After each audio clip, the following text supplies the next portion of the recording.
Be me. Teresa, 52, devoted mother who raised her son with proper values. Spent years making sure Lucas understood consent, emotional labor, and women's autonomy. Taught him from age 5 that traditional gender roles are oppressive constructs. Never let him play with toy guns or anything that reinforced toxic masculinity. Corrected him every time he used gendered language or made assumptions. So proud when he grew up respectful and aware of his privilege as a white male. Lucas is 28 now, works in tech, seemed like he was doing well. Haven't heard from him much lately, but figured he's just busy with work. Always encouraged his independence. Didn't want to be one of those overbearing mothers. Get a call from his landlord saying his apartment lease expired and he's gone. What the hell? Try calling Lucas, but phone goes straight to voicemail for days. Finally get a text from him. Mom, I'm fine. I moved to Southeast Asia for work. We'll call you later. Southeast Asia? What work? He never mentioned anything about international opportunities. Spend 3 sleepless nights wondering what happened. Did he get fired? Is he running from debt? Did something traumatic happen? He finally calls me on a Sunday morning.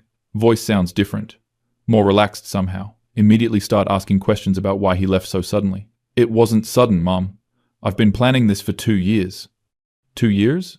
And he never told me? Feel this crushing weight in my chest. Raised him to communicate openly, to share his feelings. Why didn't you tell me you were unhappy here? We could have talked through whatever was bothering you. Because I knew you'd try to fix me, and I'm not broken. That stings because I've never tried to fix him, just guide him toward being a better person. I'm your mother, Lucas. I have a right to know what's happening in your life. Actually, you don't. I'm an adult. This cold distance in his voice I've never heard before. Ask him about his job, his living situation. When he's coming back to visit, I'm not coming back, Mom. Not to live. Maybe not even to visit. Feel like someone punched me in the stomach. What do you mean you're not coming back? This is your home. No, it's not. It hasn't felt like home for a long time. Spend the next hour trying to understand what I did wrong. Did I not support him enough? Was I too critical? Keep asking what changed. What made him want to leave everything behind? He keeps deflecting, talking about the weather and local food. Finally lose patience. Lucas, stop treating me like I'm some acquaintance. Tell me what's really going on. Long pause on the other end. You really want to know? Of course I want to know. I'm worried sick about you. I left because I was tired of Western women. Blink hard. Sure, I misheard. What did you say? I moved here because the dating culture back home is toxic, and I wanted to find someone who actually values partnership instead of constantly looking for reasons to be offended. Feel my blood pressure rising. This is not the son I raised. Lucas, that's an incredibly problematic thing to say.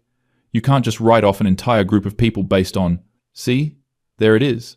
I can't even express my feelings without you telling me my perspective is wrong. Your perspective is wrong. You're generalizing about millions of women based on what? A few bad dates? A few bad dates?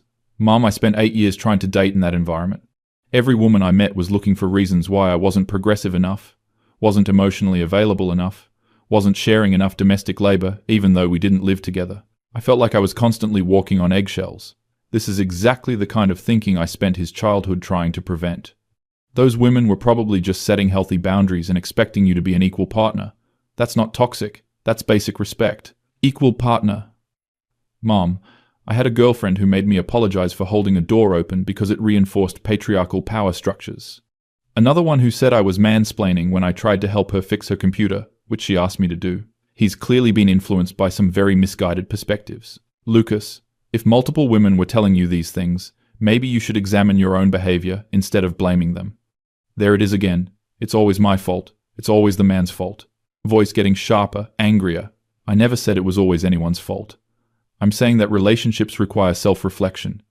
Self-reflection? I spent years in therapy trying to understand why I felt so anxious and inadequate around women. You know what I figured out? Heart sinking because I can see where this is going. What? That I was raised to believe that my natural instincts and feelings as a man were inherently harmful. That I needed to constantly monitor myself to make sure I wasn't being oppressive or threatening. Do you have any idea how exhausting that is? Feel defensive because I taught him to be considerate, not oppressed. I taught you to be thoughtful and respectful. Those are good qualities. You taught me to be ashamed of my masculinity. Every time I showed normal male behavior as a kid, you redirected it. I couldn't be competitive. I couldn't be assertive. I couldn't even show frustration without you explaining how toxic masculinity was harmful to everyone around me. Remember those conversations differently. was helping him become emotionally intelligent, not ashamed. I was teaching you emotional regulation and empathy. You were teaching me that being male was something to apologize for. Long silence. This is not how I remember his childhood at all. He was happy, well-adjusted, had friends. Lucas, you seemed perfectly content growing up.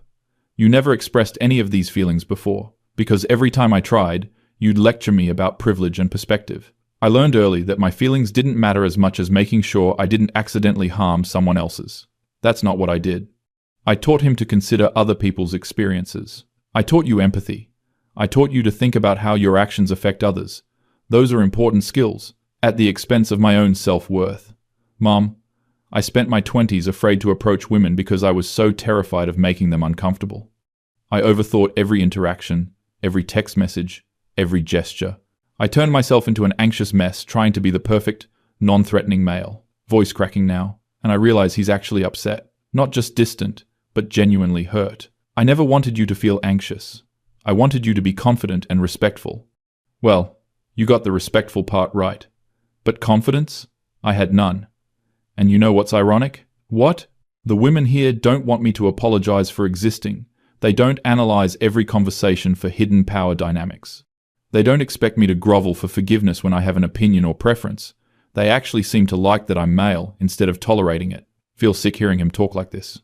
Sounds like he's fetishizing these women based on stereotypes. Lucas, you're talking about these women like they're not full people with their own thoughts and agency. You're reducing them to what they can do for your ego, and you're proving my point. I can't even describe positive experiences with women without you finding fault with my perspective. Realize this conversation is spinning out of control. Take a deep breath. Try to reset. I'm not trying to find fault. I'm worried that you're running away from problems instead of addressing them, and I'm worried that you're making some very unfair generalizations about Western women. Unfair? Mum, these aren't generalizations. These are 8 years of lived experience. 8 years of being told that my masculinity was toxic, that my career success was unearned privilege, that my desire for a traditional partnership meant I wanted a domestic slave. Never taught him any of those things. Taught him that success requires acknowledging advantages, not that he didn't earn it. I never said your career success was unearned. You didn't have to. Every conversation about my achievements came with a reminder about systemic advantages and how important it was to lift up others. I never got to just feel proud of working hard. That's not how those conversations went. Was teaching him to be humble and socially conscious. I was trying to help you understand your place in the world and your responsibility to help others, by making sure I never felt good about myself without guilt attached. Do you know what it's like to achieve something and have your first thought be about who might be disadvantaged by your success instead of just feeling happy? Starting to feel attacked. Spent years being a thoughtful parent, examining my own biases, reading parenting books. Made sure to raise a son who would be a good partner and citizen. I raised you to be conscious of inequality because equality matters. I'm proud of the man you became. The man I became? Mom, I became a neurotic mess who was afraid of his own shadow. I became so worried about accidentally harming someone that I stopped advocating for myself entirely. This is not the reality I remember. He was successful, had relationships, seemed content. You dated plenty of women. You had long-term relationships. You seemed happy. I seemed happy because I learned to perform happiness while suppressing everything authentic about myself. Every relationship was me trying to be who I thought they wanted instead of who I actually was. Long pause. Feeling like I'm talking to a stranger. Who are you actually, Lucas? I'm someone who likes being competent and protective. I like solving problems and taking charge sometimes. I like feeling needed and appreciated. I enjoy traditionally masculine things, and I'm not ashamed of that anymore. And you know what? The women here appreciate those qualities instead of seeing them as character flaws that need correcting. Heart sinking, because this sounds like he's rejecting everything I taught him. Those qualities aren't character flaws, but they become problematic when they override other people's autonomy. See? There you go again. I can't even describe positive traits without you immediately jumping to how they might harm someone. This is exactly what I'm talking about. Feel tears forming because this conversation is going nowhere. I just want you to be happy and healthy, and to treat people with respect. I am happy. For the first time in years, I'm actually happy. I'm dating someone who doesn't see my masculinity as a threat to overcome. She appreciates when I take initiative instead of requiring constant negotiation. She likes that I want to provide and protect instead of viewing those instincts as patriarchal oppression. This sounds like he's found someone who enables his worst impulses. Lucas, healthy relationships require communication and negotiation. If she's not advocating for her own needs, how do you know she's not advocating for her needs? Why is your assumption that she must be oppressed, instead of that she might actually be happy with our dynamic? Because these traditional relationship patterns often hide inequality. Because traditionally, feminine relationship roles often come with real costs that women bear silently. And there it is. You can't accept that a woman might genuinely prefer a more traditional dynamic. You've decided that any woman who doesn't conform to your model of empowerment must be brainwashed or oppressed. That's not what I think. I think all women deserve choice and agency. I think all women deserve the right to choose their own path without societal pressure. Unless they choose something you disapprove of, then suddenly their choice isn't really a choice, it's internalized oppression that needs to be corrected. Feeling frustrated because he's misrepresenting my views. That's not what I said. It's what you implied. Just like you spent my entire childhood implying that my natural male instincts were problems to solve, rather than qualities to develop positively. Took such care to balance things. Encouraged his interests while teaching awareness. I encouraged your interests. I just made sure you understood the impact of your behavior on others, at the cost of ever feeling confident in my own instincts. Mom, I second-guessed everything for decades. Every decision, every preference, every natural reaction had to be filtered through, whether it might reinforce harmful patterns. Do you have any idea how paralyzing that becomes? Never intended for him to feel paralyzed, wanted him to be thoughtful. I wanted you to be a critical thinker. I became a critical thinker about everyone except the people who taught me to think that way. It took moving halfway across the world to realize that maybe, just maybe, some of my natural instincts were actually healthy and normal. Feeling like everything I thought I knew about my parenting is being questioned. What natural instincts are you talking about? Wanting to lead sometimes, wanting to be relied upon, taking pride in being strong and capable, enjoying the fact that I'm male instead of constantly apologizing for it, wanting a partner who compliments me instead of competing with me. These don't sound inherently problematic, but the way he's framing them worries me. Those things aren't wrong, but they become wrong when they prevent your partner from having equal say or equal opportunity. And why do you assume they would? Why is your default assumption that traditional masculine behavior automatically oppresses women? Because historically, it has. That's the point of feminism. To address those patterns. Because historically, those dynamics have resulted in women having less power and fewer choices. So because some men in the past abused those roles, I'm not allowed to embody positive versions of them? I have to reject my entire gender identity because other people misused similar traits, feeling attacked for having reasonable concerns about gender dynamics. You don't have to reject your gender identity. You just need to be aware of how power dynamics work. I've been aware of power dynamics my entire life. I've been hyper-aware to the point of dysfunction. And you know what I discovered? All that awareness didn't make me a better partner. It made me an anxious, indecisive mess who was afraid to have preferences. This conversation is becoming so painful. Feel like I'm losing my son to some kind of reactionary thinking. Lucas, I'm scared that you're overcorrecting. I'm scared that you're rejecting important principles because dating was difficult. Dating wasn't just difficult, Mum. Dating was humiliating. I felt like I was constantly on trial for crimes I didn't commit. Every interaction was a test I didn't know how to pass. Maybe he did have some bad experiences, but that doesn't invalidate the entire framework. Some people take things too far, but that doesn't mean the underlying principles are wrong, doesn't it? When an ideology consistently produces anxiety, guilt, and dysfunction in the people trying to follow it, maybe the problem is with the ideology. Feminism doesn't produce those things when understood correctly. Feminism doesn't produce anxiety and guilt.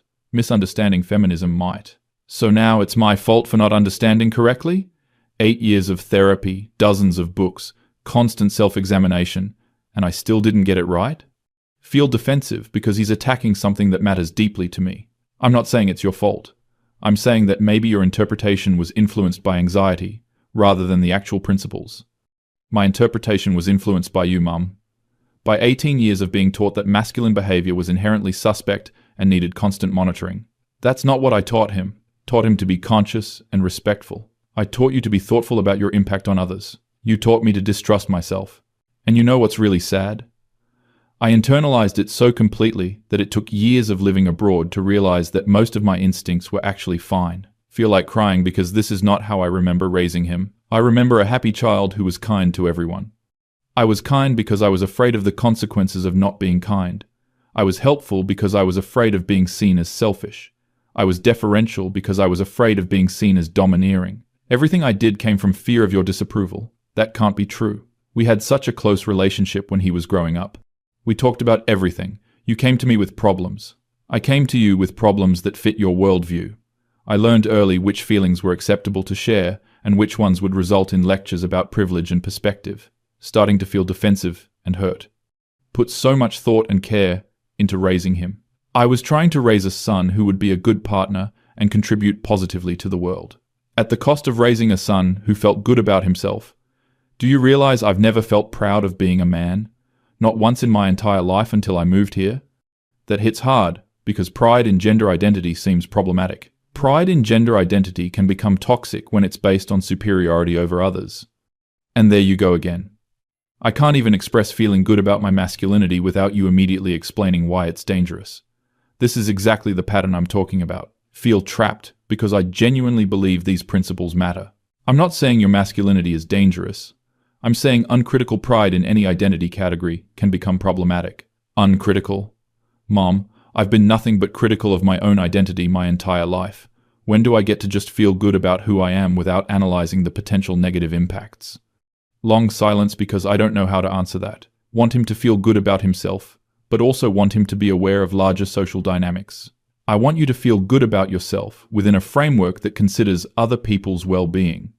That framework has made it impossible for me to feel good about myself at all. Every positive feeling gets immediately qualified with guilt and self-doubt. This is so painful to hear. Never wanted him to feel guilty for existing. I never wanted you to feel guilty for existing. But you wanted me to feel guilty for existing as a male in a world where males have advantages.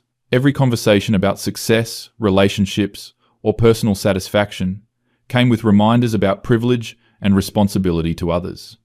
Those reminders were important for developing empathy and social consciousness. Those reminders were meant to develop empathy, not guilt. The impact was guilt. Constant, pervasive guilt about taking up space, having opinions, pursuing goals, or feeling satisfied with achievements. And you know what finally broke me out of that pattern? What? Meeting women who were actually happy when I succeeded instead of immediately concerned about who might be disadvantaged by my success. Women who celebrated my achievements instead of contextualizing them within systemic inequality. Feel like he's describing women who don't understand or care about social justice. Lucas, caring about systemic inequality doesn't mean you can't celebrate individual achievements. In theory, sure. In practice, every celebration in our house came with a sociology lesson. I couldn't just feel proud of making the varsity team without a discussion about how athletics funding disadvantages girls' sports. Those discussions were important for understanding context. Understanding context is important for developing a complete worldview. Understanding context prevented me from ever feeling unqualified happiness about anything. Every positive experience became a teaching moment about someone else's struggles. Feeling overwhelmed because this is not how I intended any of those conversations. I was trying to help you understand your place in the world. You helped me understand that my place in the world was to feel guilty about my advantages and minimize my own needs in service of correcting historical injustices. That's such a distorted interpretation of everything I tried to teach him. That's not what I was trying to teach you. But it's what I learned. And apparently I wasn't the only one, because I've met a lot of other men here who left for similar reasons. Heart sinking, because this sounds like he's found some kind of community built around rejecting progress. You've met other men who moved abroad to escape Western women? I've met other men who got tired of being treated like potential predators in their own dating culture. Men who wanted to find partners who actually liked them instead of just tolerating them. This sounds like such a victim narrative. Western women aren't treating men like predators for expecting basic respect. Western women aren't treating men like predators. They're just setting boundaries and expecting equality. Some are setting reasonable boundaries. Others are using social justice language to justify treating men badly and calling it empowerment. This is exactly the kind of thinking that undermines women's legitimate concerns. Lucas, women have spent centuries having their boundaries ignored and their concerns dismissed. If some women are being extra cautious, it's because they've learned they have to be. And I understand that intellectually. But emotionally, I got tired of paying for other men's crimes. I got tired of being treated with suspicion until I proved I was one of the good ones. Feel like he's completely missing the point about why women might be cautious. Women's caution isn't personal. It's protective behavior based on real experiences. I understand that it's not personal, but it still felt personal when I was experiencing it day after day in my actual life. Understanding the sociological reasons for something doesn't make it feel better when you're on the receiving end. This is such a self-centered way to think about women's safety concerns. So women should just ignore their safety concerns to make men feel better. No, Mom. Women should do whatever they need to do to feel safe. And men should be allowed to pursue relationships where they don't have to constantly prove they're not dangerous. This sounds like he wants relationships without accountability. Accountability isn't the same as being treated like you're dangerous. In my experience, they became the same thing. Every relationship felt like I was on probation for crimes I might commit rather than being appreciated for who I actually was. Maybe he was dating women who had been hurt and were being extra careful. Maybe the women you dated had bad experiences that made them cautious. Maybe they did. And maybe I deserved to date women who hadn't decided that all men were guilty until proven innocent. Feel like he's being incredibly insensitive to women's legitimate concerns. That's such a selfish way to think about other people's trauma responses. And there it is again. My feelings and experiences are selfish if they conflict with someone else's. This is exactly what I'm talking about. His feelings matter, but so do women's safety concerns. Your feelings matter, but so do women's safety concerns. I never said women's safety concerns don't matter. I said I got tired of being treated like a threat by people who didn't know me. This is going in circles, and I'm feeling more upset by the minute. My son has apparently been harboring all these resentments for years. I had no idea you felt this way, because I knew you'd react exactly like this. I knew you'd find ways to explain why my feelings were wrong, or selfish, or short-sighted. I'm not saying his feelings are wrong, trying to help him understand a broader context. I'm not saying your feelings are wrong. I'm trying to help you understand why things might be the way they are. I understand why things are the way they are. I just decided I didn't want to live with the consequences anymore. Consequences of what? Basic respect for women? Consequences of what, exactly? Consequences of a dating culture where men are guilty until proven innocent, where masculine behavior is automatically suspect, where wanting traditional things makes you a misogynist, and where women's emotional needs always take priority over men's. This is such a distorted view of what equality looks like. Lucas, equality doesn't mean women's needs take priority. It means both people's needs matter equally. In theory. In practice, every relationship I had involved me constantly adjusting my behavior to accommodate her comfort while she never had to consider mine. Maybe he was in some unbalanced relationships, but that's not representative of all women. It sounds like you had some unbalanced relationships. That doesn't mean all Western women are unreasonable. I didn't say all Western women are unreasonable.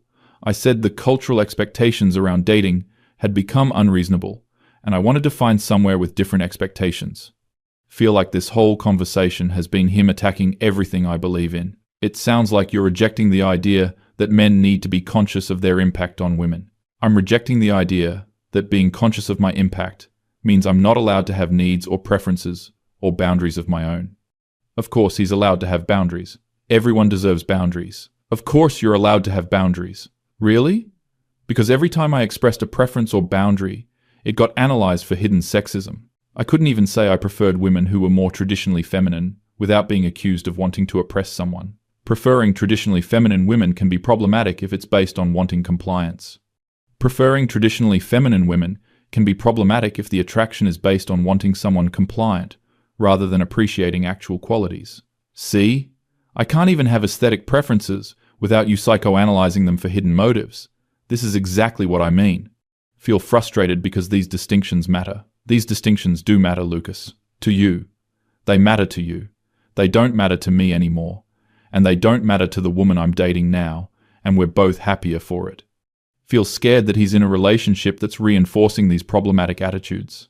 What's your relationship like with this woman? It's peaceful. We both have roles we're good at and enjoy. She likes that I take charge of certain things, and I like that she takes charge of other things. Neither of us spends time analyzing whether our dynamic reinforces harmful gender patterns. This sounds like they're just falling into traditional patterns without examining them. Don't you think it's worth examining whether your patterns are healthy? We did examine them. We decided they work for us and make us both happy. That was the end of the examination. But happiness isn't the only measure of whether a relationship dynamic is good. Happiness isn't the only measure of whether a relationship is healthy. What else should we measure it by? Your approval? That hurts because I'm his mother, and my concerns should matter to him. I'm your mother. My concerns about your well-being should matter to you. Your concerns about my well-being always came with concerns about whether I was reinforcing harmful social patterns. I got tired of my personal happiness being secondary to your political goals. My political goals? These aren't political goals. They're basic human rights. These aren't political goals, Lucas. These are basic principles about treating people fairly. And I do treat people fairly. I just do it without constantly second-guessing whether my fairness meets your specific definition. Feeling so hurt and frustrated, this conversation has gone completely off the rails. I feel like you're rejecting everything I tried to teach you about being a good person. I'm rejecting the parts that made me miserable and keeping the parts that actually helped me be good to people. But how can he know which parts are which without maintaining awareness of social dynamics? How can you tell which parts to keep without maintaining awareness of social dynamics? By paying attention to results instead of theory. If something makes me and the people around me happier and healthier, I keep it. If it makes us anxious and guilty, I discard it. This is such an oversimplified way to think about complex social issues. Social justice isn't just about personal happiness. It's about creating fair systems for everyone. And I'll worry about creating fair systems when I'm in a position to create systems. Right now, I'm just trying to create a fair relationship with one person, and we're managing that just fine without a theoretical framework. Feel like crying because this feels like such a fundamental rejection of my values. I feel like I don't know who you are anymore. You're finally meeting who I actually am, instead of who you wanted me to be. That's not fair because I loved him exactly as he was. I loved you exactly as you were. You loved the version of me that successfully performed the values you wanted me to have. This is the first time you're meeting the version of me that stopped performing. Long silence. Don't know what to say to that because maybe there's some truth to it. Maybe I did focus too much on values and not enough on just accepting him. I don't know how to fix this. You can't fix it, Mom. And that's okay. I'm not broken. I'm just different from what you expected. Feel so lost because this feels like losing my son. It feels like I'm losing you. You're not losing me. You're just losing the version of me that needed your approval to feel okay about himself. But I want him to care about my approval. I'm his mother. I want my approval to matter to you. It does matter to me. But it doesn't control me anymore. Those are different things. I don't know how to process any of this. Feel like everything I thought I knew about parenting and values is being questioned. I need time to think about all of this. That's fair. But Mom, while you're thinking, try to consider that maybe I actually am happier now. Maybe the changes I've made are actually good for me, even if they don't align with your worldview. Hang up the phone, feeling completely shattered. Spend the rest of the day crying and questioning everything. Call my sister Rebecca to talk through what happened. She listens to the whole story without judgment. What do you think I should do? I think maybe Lucas has a point about some things. Feel betrayed because Rebecca is supposed to be supportive. What do you mean? I mean, maybe you did focus a lot on making sure he had the right political opinions instead of just supporting him as a person. That's not what I did. I raised him with important values. You did. But maybe you also made him feel like he had to earn your love by holding those values correctly. Rebecca doesn't understand because she doesn't have kids. She doesn't understand the responsibility of raising a son in this world. You don't understand the responsibility of raising a son who won't harm women. And you don't understand what it might have felt like to be that son. Feel so alone because even my own sister is taking his side. Spend weeks replaying the conversation, wondering if there's truth to what he said, wondering if I somehow failed him. He calls again a month later. Voice still has that calm, distant quality. How are you doing, Mom? I've been better. I've been thinking about what you said. And? I still think many of your criticisms are unfair. But I'm willing to acknowledge that I might have been too focused on political outcomes and not focused enough on your emotional well-being. That means a lot to me. But I also need you to acknowledge that the values I taught you matter, even if my methods were imperfect. I do acknowledge that, Mom. I just think there are multiple ways to embody those values, and the way you taught me wasn't working for me personally. You feel slightly better that he's not rejecting everything. Can you tell me about your life there? About the woman you're dating? He talks for an hour about his job, his apartment, his girlfriend Maria. She sounds lovely and accomplished and kind. Also sounds like she has very traditional ideas about relationships. By the end of the call, still feels sad and confused, but also relieved that he sounds genuinely happy. Maybe Rebecca was right that my methods were flawed, even if my intentions were good. Maybe love means accepting that your child might choose a different path than you'd prefer. Still believe deeply in feminist principles. But maybe believing in those principles doesn't require my son to embody them exactly the way I would. Feel like I lost an argument I didn't know I was having. But maybe winning the argument was less important than maintaining the relationship. Still don't understand his choices. Still worried he's making mistakes, but he's an adult, and maybe trusting him is more important than being right. Still thinking about everything he said. Wondering if other mothers have had similar conversations with their sons. Wondering if this is just what happens when your children grow up and form their own opinions. Feeling older and less certain about everything than I did before this started.